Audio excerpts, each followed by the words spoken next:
शासनेश प्रभु श्रमण भगवान महावीर स्वामी के चरणों में कोटि कोटि वंदन। दीन दुखियों के मसीहा, करुणा के सागर, परम पूज्य गुरुदेव श्रमण सूर्य मर्दर केसरी श्री मिश्री मलजी महाराज साहब के चरणों में कोटि कोटि वंदन।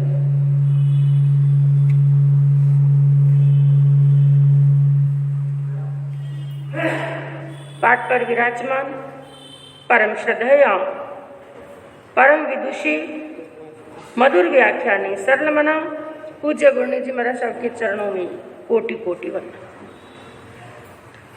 धर्म प्रेमी बंधुओं, शीलवती माताएं बहनों, संसार के भव्य प्राणियों को प्रतिबोध देते हुए, सदुपदेश देते हुए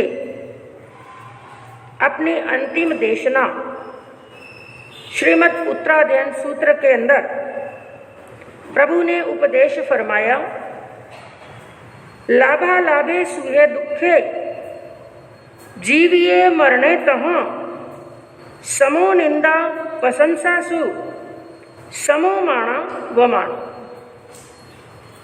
अर्थात लाभा लाभे सुहे दुखे, इस संसार के अंदर मनुष्य को अपने जीवन के अंदर चाहे लाभ हो और चाहे हानि हो, सुहे दुखे जीवन में चाहे सुख आए और चाहे दुख आए, जीविये मरने तहाँ, चाहे लंबा जीवन मिले और चाहे छोटा जीवन यानी शीघ्र ही मृत्यु को प्राप्त कर दे।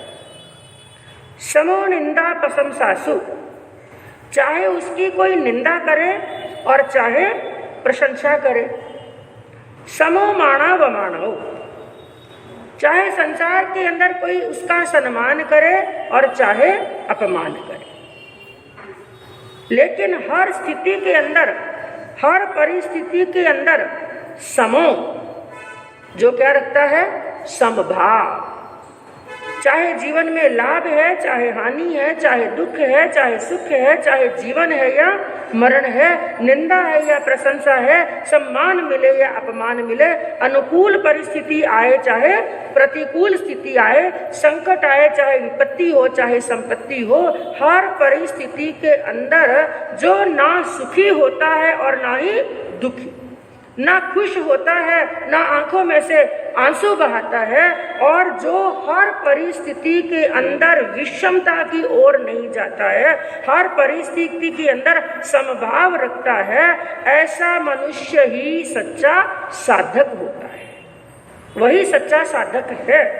क्योंकि बंधु, समभाव के लिए प्रभु ने क्या फरमाया, समभाव एक सर्वोत्कृष्ट सर्व उत्कृष्ट साधना है।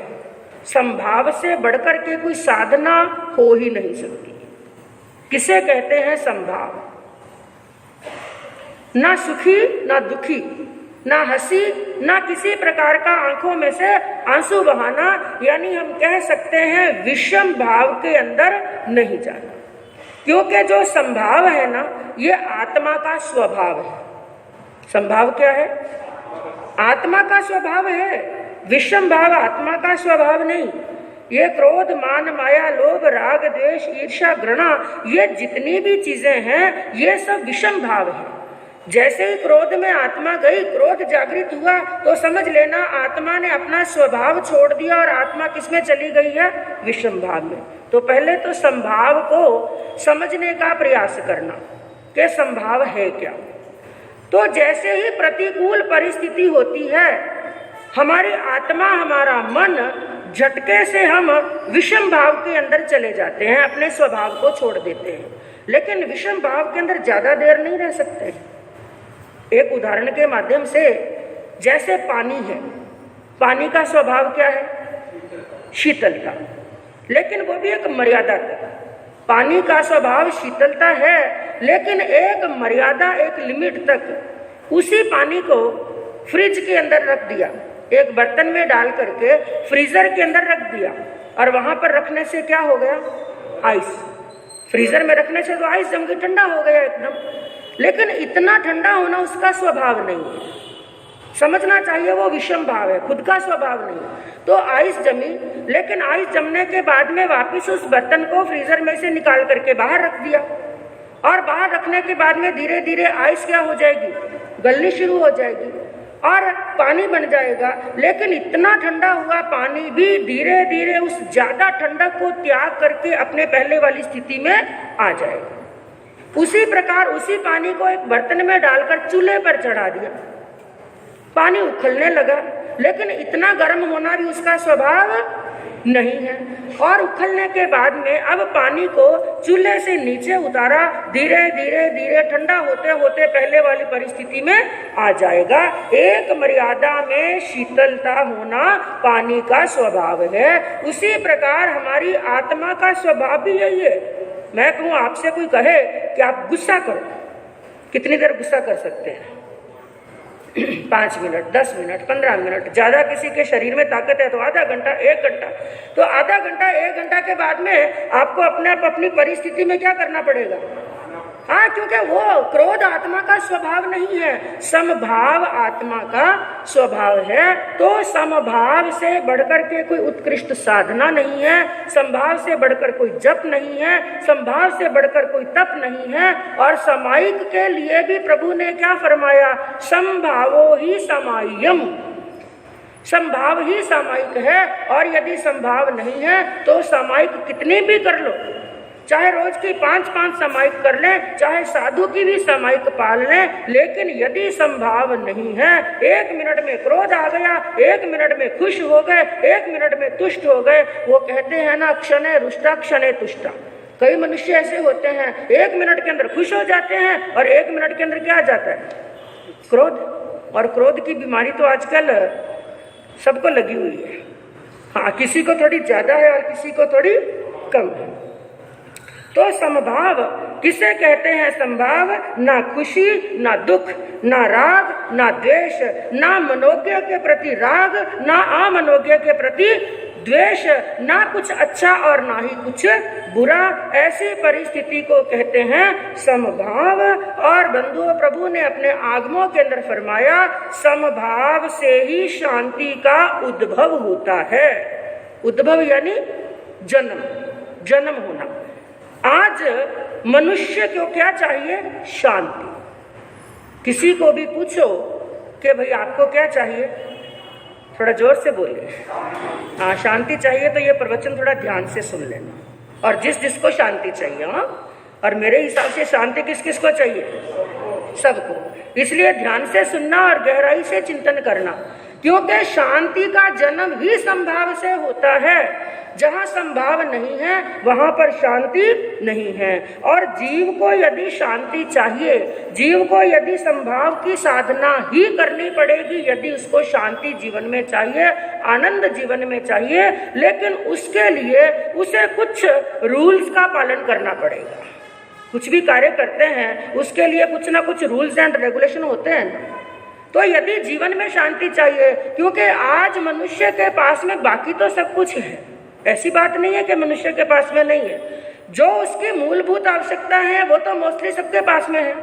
और मनुष्य की मूलभूत आवश्यकताएं कौन कौन सी है? हाँ, बहुत पुरानी मूवी है ना, हाँ, लगभग सबने देखी होगी, हमने भी देखी भाई, घर पे थे जब। रोटी, कपड़ा और मकान, ये तो सबको मिल जाता है। तो मूलभूत आवश्यकताएं सबकी पूरी हो जाती हैं, लेकिन फिर भी इंसान को शांति नहीं है। एक तो उसकी इच्छाएं बढ़ गई, उसकी तृष्णाएं बढ़ गई, उसकी कामनाएं बढ़ गई, और एक वो चला गया विषम भाव के अंदर। और जैसे ही विषम भाव में गया, समझ लो शांति समाप्त।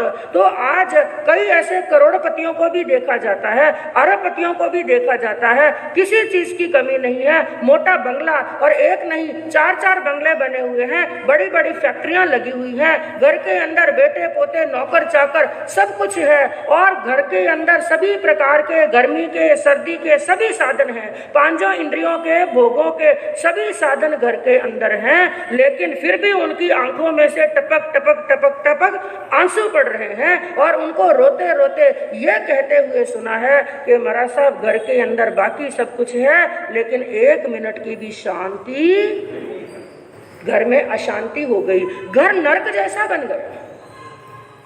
लेकिन हम चाहें तो उसी घर को स्वर्ग भी बना सकते हैं, लेकिन उसके लिए कुछ कायदों का पालन करना पड़ता है। यदि अपनी जिंदगी को स्वर्ग बनाना है, अपने जीवन को स्वर्ग बनाना है, अपने घट में आनंद लाना है, घर में प्रेम का, प्यार का व्यवहार करना है, तो साधना करनी पड़ेगी संभाव की। माइक बराबर नहीं चल रहा बेहतर। साधना करनी पड़ेगी संभाव की, लेकिन संभाव की साधना कैसे? पहला सिंपल सा पॉइंट क्या याद रखना कि अगर किसी ने कुछ कह दिया ना, तो उस बात को भूलने की कोशिश करना। क्या करना? हाँ, लेकिन बार बार वो बातें क्या आती रहती है? क्या उन बातों को यदि याद करते रहेंगे ना, तो शांति होने वाली नहीं है। इसलिए कुछ बातों को भूलने की कोशिश करना, आदत डालना, क्योंकि कुछ बातों को भूलना कभी कभी जीवन में अमृत का काम कर जाता है। हम ये कह सकते हैं अपनी याददाश्त को कभी कभी थोड़ा कमजोर बना ले। इस मामले के अंदर क्या बना लेना? कमजोर बना लेना। और दूसरी बात, किसी ने हमारे साथ में जो प्रतिकूल व्यवहार किया है ना, अनुकूल नहीं, कौन सा व्यवहार किया है? जो प्रतिकूल व्यवहार किया है, उस प्रतिकूल व्यवहार को भूल जाना ही अच्छा है। और यह प्रतिकूल व्यवहार को भूलना कोई भोलापन नहीं है, कोई मूढ़ता नहीं है, कोई अज्ञानता नहीं है, बल्कि ज्ञानियों ने कहा कि उन सभी प्रतिकूल व्यवहार को भूलना तो धार्मिकता की निशानी है, सहनशीलता की निशानी है और बड़प्पन की निशानी है। लेकिन कई इंसान ऐसे होते हैं, कोई पुरानी बातों को भूलने की कोशिश भी करते हैं ना, तो सामने वाला उसको भूलने नहीं देता। गल है कहीं उसने उस समय तेरे साथ में ऐसा किया, तुझे 4 लोगों के सामने ऐसे शब्द कहे, अरे तू चुप कैसे बैठ गया, तुझे रोटी कैसे भाग गई, तुझे नींद कैसे आ गई। यार अरे तेरी जगह मैं होता ना, तेरी जगह मैं होता तो ईंट का जवाब किससे देता?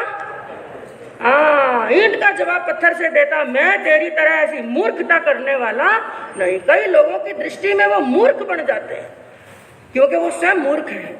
जो प्रतिकूल व्यवहार को याद रखता है ना, वो समझदार नहीं है, वो ज्ञानी नहीं है, बल्कि वो क्या है?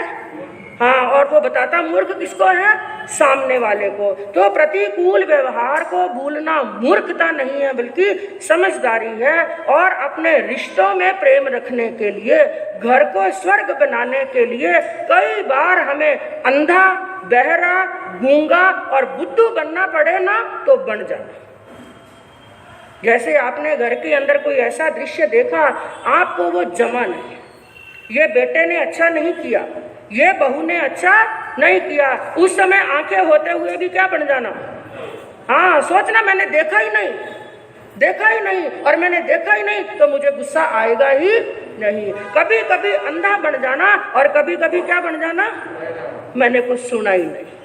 और कई बार, क्योंकि गुस्सा किसको आता है? जो अपने आप को ज्यादा समझदार समझता है ना, उसको क्या आता है? गुस्सा। और जो कुछ भोले प्रकार के प्राणी होते हैं, इसमें भी खुश और उसमें भी खुश, उसको 4 गालियां भी बोल दो ना, तो भी उसको परवाह होने वाली नहीं। और दूसरी बात, जैसे हम मारवाड़ी बोल रहे हैं, हिंदी बोल रहे हैं, जो हमारी लैंग्वेज है, और सामने वाले की दूसरी लैंग्वेज है। अब कन्नड़ वाले के सामने आप हिंदी में गालियां बोलो, मारवाड़ी में कितनी भी गालियां बोलो, वो आपका कुछ प्रतिकार करेगा क्या?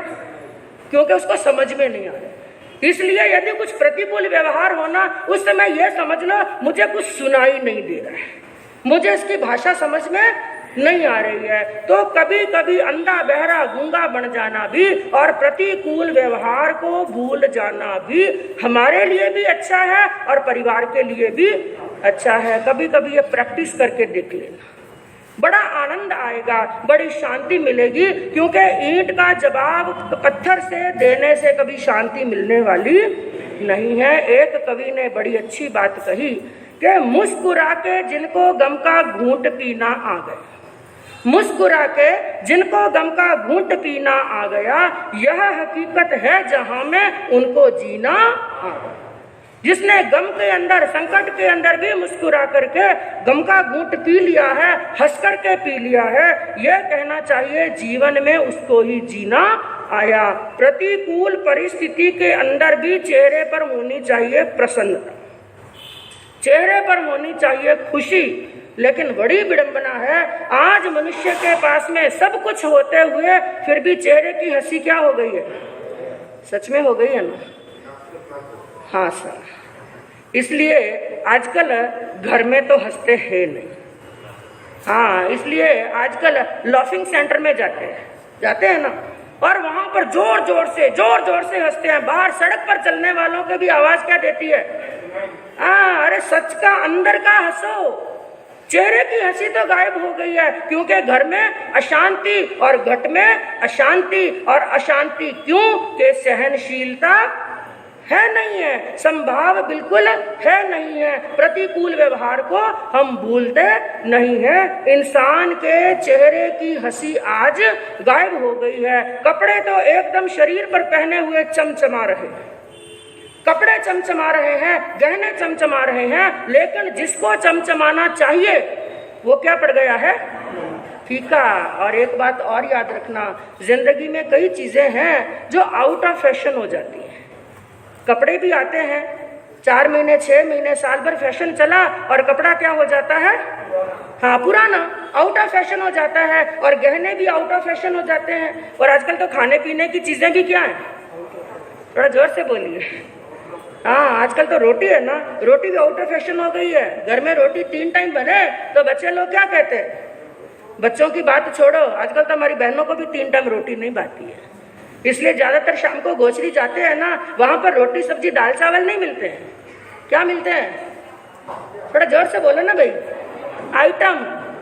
आइटम मिलते हैं। घर में आइटम चाहिए तो खाना पीना पहनना सब कुछ क्या हो जाता है? Out of fashion. सबका फैशन चेंज हो जाता है। लेकिन मैं आपको एक चीज बताऊं, एक चीज ऐसी है जो कभी आउट ऑफ फैशन नहीं होती, कभी आउट ऑफ फैशन नहीं। कल भी उसी स्थिति में अच्छी लगती थी, आज भी उसी स्थिति में अच्छी लगती है, और भविष्य के अंदर भी वैसी ही अच्छी लगेगी।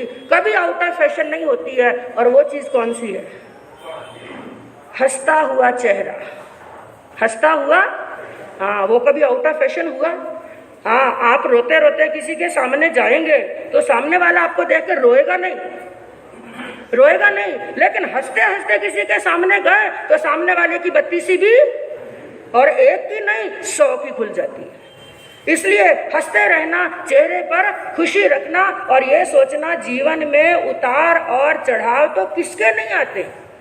कई बार मनुष्य थोड़े से दुखों से इतना घबरा जाता है, और कई तो भोले प्राणी साधु संतों के पास में जाकर, हमारे पास में भी कई आते हैं ऐसे, आकर के कहते हैं महाराज साहब इतने दुख जन्म से लगाकर आज दिन तक मेरी 50 साल की उम्र हो गई, इतने दुख देखे, यदि मेरे दुखों की किताब लिखने के लिए बैठो ना, शायद इतनी बड़ी डायरी भर जाए।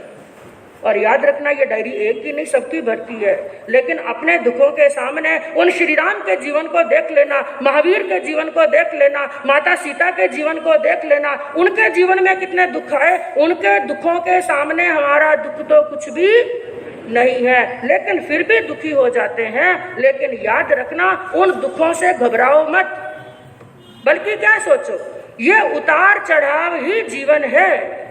हमारा जीवन एक सड़क के समान है। हमारा जीवन किसके समान है? एक सड़क के समान है। कभी उतार आता है और कभी चढ़ाव, और सबसे ज्यादा उतार चढ़ाव था आपके बैंगलोर में।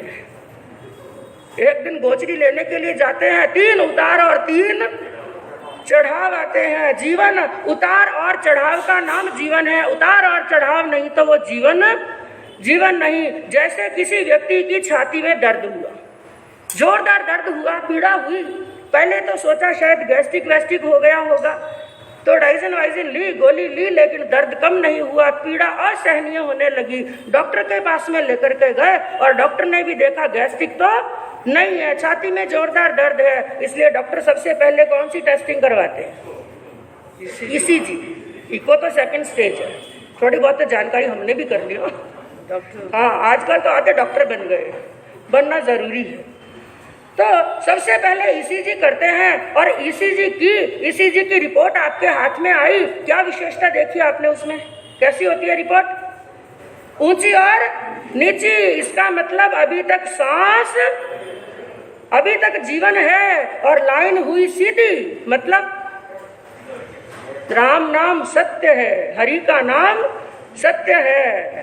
हाँ, राम नाम सत्य नहीं करना। जब तक उतार चढ़ाव है तब तक जीवन, उतार चढ़ाव समाप्त हुआ समझ लो जीवन समाप्त। जैसे आप थिएटर में जाते हैं मूवी देखने के लिए, सब जने गए, कईयों को तो बुढ़ापे में भी शौक रहता है, जाते हैं थिएटर में, 3 घंटे की मूवी देखते हैं, कोई मूवी 3 की है, कोई 3.5 घंटे की है, तो 3 घंटे 3.5 घंटे वो मूवी कब तक चलती है? जब तक हीरो हीरोइन के जीवन में क्या आते रहते हैं? उतार चढ़ाव, मिलना और बिछड़ना, सुख और दुख आते रहते हैं, संकट आते रहते हैं, तब तक मूवी चलती रहती है। और संकट आने हो गए बंद और सब बिछड़े हुए क्या हो गए? मिल गए, जीवन में आ गया सुख और आनंद। तो स्क्रीन पर क्या लिखा हुआ आता है? दी एंड।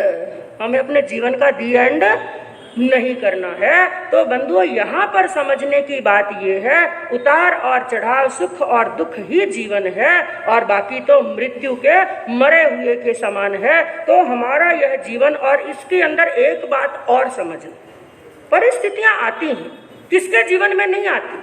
संकट किसके जीवन में नहीं आते? लेकिन वो संकट आते भी किस लिए हैं? हमारी परीक्षा करने के लिए, हमारी कसौटी करने के लिए, हम कितने मजबूत हैं। तो हमारे अंदर परिस्थितियों को बदलने की क्षमता नहीं है। इसलिए अपने भगवान से कभी प्रार्थना करना ना, तो ये मत मांगना कि भगवान मुझे दुख मत देना। भगवान के अंदर भी ताकत नहीं है कि आपके दुखों को दूर कर सके। अगर ताकत होती ना तो भगवान महावीर के जीवन में परीक्षा क्यों आते?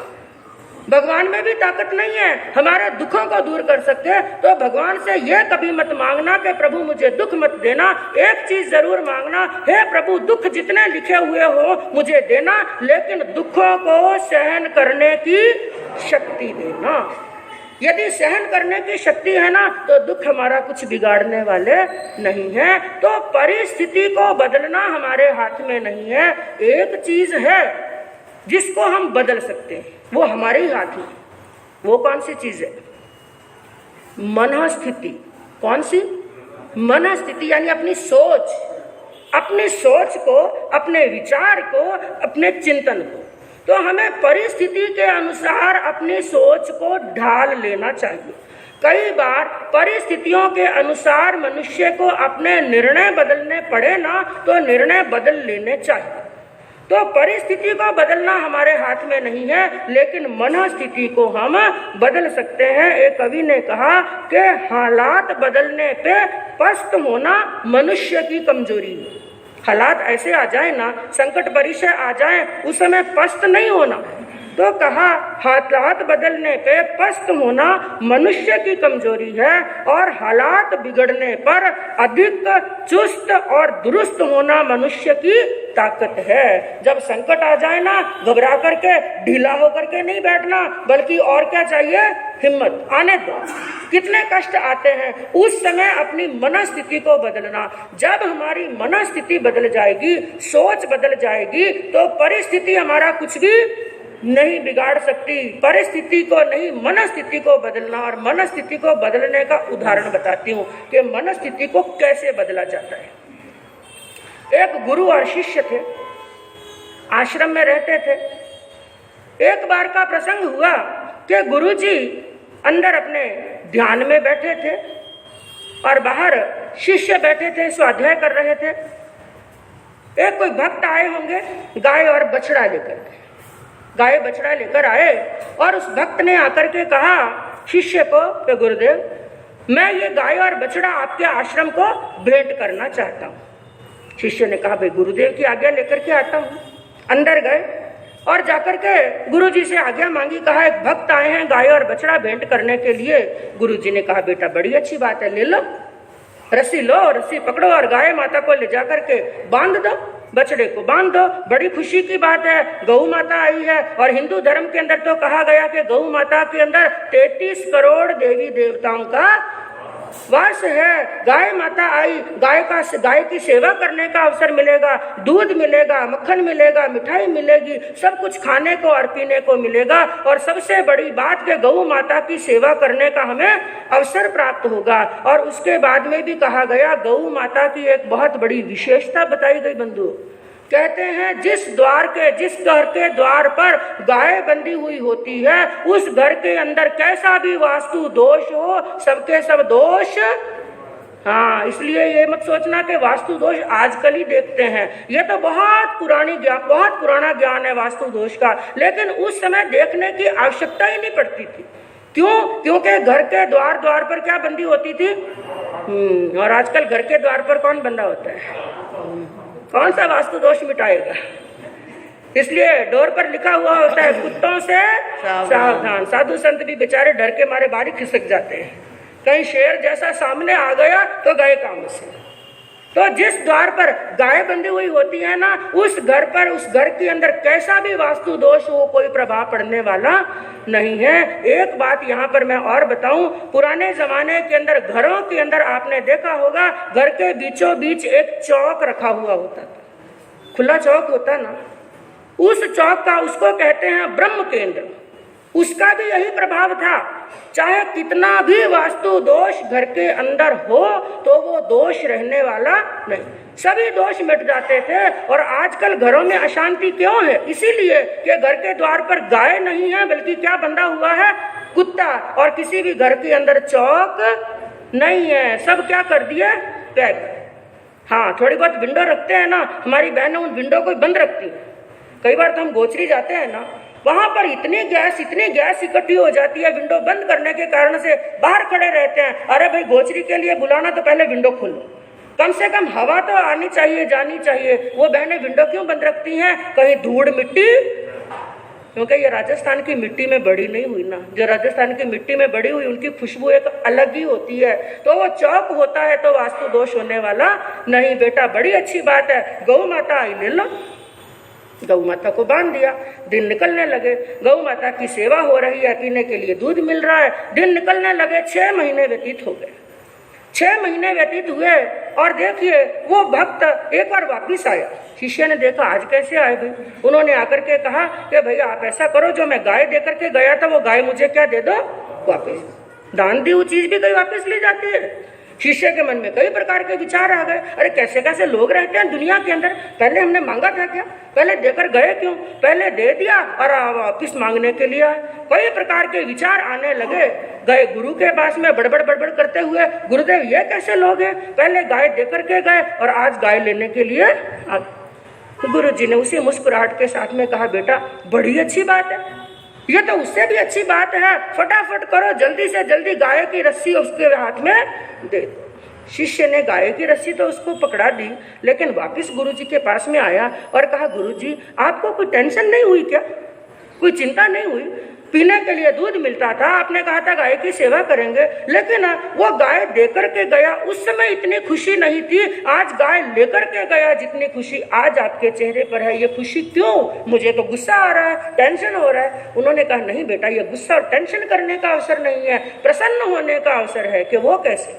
गऊ यहाँ पर थी, सुबह से लगाकर शाम तक चिंता, गाय ने चारा खाया के नहीं, पानी पिया के नहीं, गाय सूखे में खड़ी है कि गीले में खड़ी है, गाय के शरीर पर मक्खियां तो नहीं भिनभिना रही हैं, गाय को स्नान कराना, गाय की सेवा करना, गोबर करना, वैंदा करना, पूरा दिन किसमें निकल जाता था? गाय की सेवा के अंदर। अब आपको लफड़ा नहीं है, गाय चली गई, आराम से रहेंगे और भगवान के नाम का क्या करेंगे? हाँ, सिमरन करेंगे, स्वाध्याय करेंगे और दूध दही तो गृहस्थी के घर से मिल ही जाता है, आनंद ही आनंद।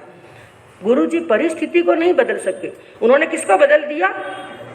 मनोस्थिति को बदल दिया। और जब मनोस्थिति बदल जाती है तो चाहे जीवन में लाभ हो और चाहे हानि हो, वो हमें किसी प्रकार से दुखी करने वाली नहीं। और एक बार वही गुरु और शिष्य अपने आश्रम के बाहर चबूतरी पर बैठे थे, कुछ धर्म चर्चा चल रही थी। धर्म चर्चा चलते चलते गुरु जी के कोई काम याद आया। इधर उधर देखने लगे कि भाई घड़ी में कितनी बजी है। और पुराने जमाने के अंदर आप जानते हैं कि घड़ियों के साधन क्या होते, कम होते थे, घड़ियां इतनी नहीं थी। और समय कैसे देखा जाता था? सूर्य की किरणों, हाँ धूप से देखा जाता था, यहाँ पर छाए, यहाँ पर धूप, इतनी बजी होगी, उससे देखा जाता था। घड़ी बहुत कम लोगों के हाथ में होती थी, लेकिन एक बात ध्यान रखना, घड़ी कम लोगों के हाथ में होती थी लेकिन काम सभी समय पर होते थे। और आज घड़ियां चारों तरफ, घड़ियां, हाथ में घड़ी, जेब में घड़ी, आगे घड़ी, पीछे घड़ी, ऊपर घड़ी, नीचे घड़ी, दाएं घड़ी, बाएं घड़ी, लेकिन काम एक भी टाइम पर नहीं होता। दिन का काम रात में और रात का काम, घर का काम बाहर और बाहर का काम कैसे? पहले खाते थे घर पर और जाते थे बाहर, अब आगे आप ही बोल दो। खाते हैं बाहर और जाते हैं बस। तो टाइम देखना था। एक व्यक्ति सामने से आ रहा था, योग की बात है, उसके हाथ में घड़ी बंधी हुई थी। गुरुजी ने पूछा, अरे भाई टाइम कितना हुआ? उस व्यक्ति के हाथ में एक छोटा सा डंडा पकड़ा हुआ था, न जाने कौन सी चिंतन में चल रहा था, कौन सी मनोधारा में चल रहा था। उसने हाथ में डंडा उठाया और गुरुजी की पीठ पर जोरदार से दे मारा और कहा, बाबा जी घड़ी में 1 बजी। शिष्य को आया गुस्सा, यह टाइम बताने का कौन सा तरीका है भाई? मेरे गुरुजी ने तुम्हें कुछ गाली बोली नहीं, अपशब्द कहे नहीं। गुरुजी को, शिष्य को जोरदार गुस्सा आ रहा है, लेकिन शिष्य की दृष्टि पड़ी गुरुजी के चेहरे पर, बड़ी प्रसन्नता, बड़े खुश है, जैसे लड्डू मिले खाने के लिए। पीठ पर पड़ा डंडा और गुरुजी प्रसन्न हो रहे हैं, इसलिए शिष्य से रहा नहीं, कहा, गुरुजी आपको गुस्सा नहीं आया? आपकी जगह मैं होता ना 2-4 डंडे उड़ा देता। आप हंस रहे हैं। उन्होंने कहा, हाँ बेटा, हंसने की ही तो बात है, मैं तो बड़ा प्रसन्न हूँ, बड़ा खुश हूँ। मेरे ऊपर वाले की, मेरे परमात्मा की कितनी बड़ी कृपा है। चिंतन कर, थोड़ा मनन कर, सोच, यही टाइम मैंने 1 घंटा पहले पूछा होता तो क्या होता? कितने डंडे पड़ते?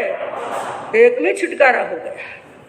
ये है मन स्थिति को बदलना। लाख का प्रॉफिट होना, चिंतन किया मुझे 5 लाख का होगा, लेकिन 1 लाख का हुआ, मनुष्य तो भी रोता है। क्या सोचता है? मुझे लॉस हो गया। ये लॉस नहीं हुआ, क्या हुआ?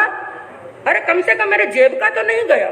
बस मन स्थिति को यदि हम बदल दें बंधुओं, जीवन में आनंद ही आनंद। बस 4 लाइनें कह करके वक्तव्य को विराम देती हूँ। एक कवि ने बड़ी अच्छी बात कही कि बिंदास मुस्कुराओ क्या गम है, बिंदास मुस्कुराओ क्या गम है, अरे जिंदगी में टेंशन किसको कम है। बिंदास मुस्कुराओ क्या गम है, जिंदगी में टेंशन किसको कम है। अच्छा या बुरा ये तो केवल भ्रम है, अच्छा या बुरा ये तो केवल भ्रम है, क्योंकि जिंदगी का नाम कभी खुशी, कभी हाँ खुशी और गम आते रहेंगे, जाते रहेंगे, लेकिन चेहरे की प्रसन्नता वैसी की वैसी बनी रहनी चाहिए। इन्हीं भावों के साथ में हूँ।